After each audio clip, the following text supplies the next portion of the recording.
Hey, welcome. Today, we are pulling back the curtain on something that happens all around us, often in the shadows: social manipulation. We're going to break down the playbook people use to try and control others, and more importantly, how you can spot the plays and defend against them. So, let me ask you this. Have you ever been there? In a relationship, maybe with a partner, a friend, a family member, where you just feel like you can't do anything right? You're always second-guessing yourself, feeling confused, maybe even a little anxious? If that sounds even vaguely familiar, you're definitely not alone. And understanding what's really going on is the first step to feeling clear-headed again. Okay, so let's get right into it by drawing a really important line in the sand. You see, social influence is a spectrum. On one end, you've got healthy, normal persuasion. But on the other end, well, that's where we find harmful manipulation. And the real difference between the two? It all comes down to intent. Think of persuasion as, a cooperative, open conversation. The cards are on the table. Manipulation, though, that's a whole different game. It's competitive. It's about hiding your true intentions behind a smile to get what you want, almost always at someone else's expense. So, if you want to protect yourself, you gotta know the plays, right? Let's break down 4 of the most common tactics right out of the manipulator's playbook. Because once you can name them, you can start to disarm them. First up is a really insidious one you've probably heard of: gaslighting. Now, this isn't just someone telling a lie. Oh no, it's a systematic effort to make you unravel, to make you doubt what you saw, what you heard, even what you remember, until you start to question your own sanity and become completely dependent on them for your sense of reality. And here is a classic gaslighting line. When someone hits you with, "You're just being too sensitive," they're doing something really clever and cruel. They're not just dismissing your point, they're invalidating your right to have that feeling in the first place. It's a move designed to make you think your reaction is the problem, not their behavior. So, what does this look like in action? Well, you'll see a few telltale signs. There's the constant denial, right? "I never said that. That never happened." They'll trivialize your feelings, just like we saw, and they might even question your memory directly, all in an effort to keep you off balance and confused. Okay, next play from the book, love bombing.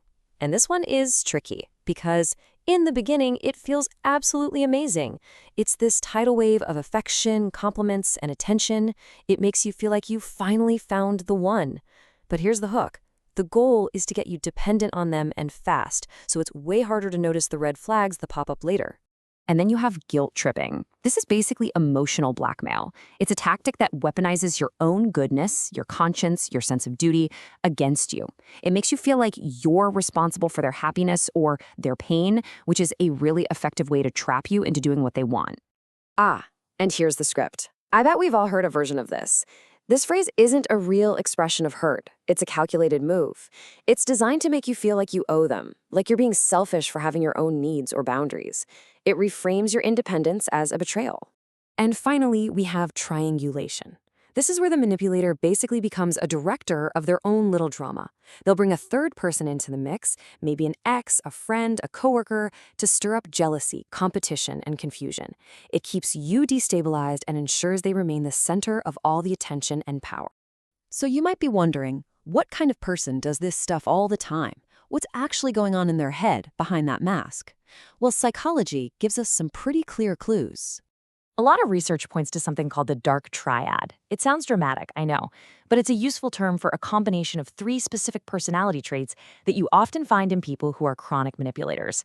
So here's what's so potent about this combination. Narcissism gives them the motive, that deep, desperate need for validation and admiration.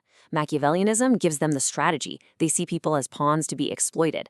And psychopathy removes the guardrails. That lack of empathy and remorse means they just don't feel bad about the harm they cause. The 3 together create a perfect storm for manipulation. Okay, we've seen the playbook, and we've peeked behind the mask.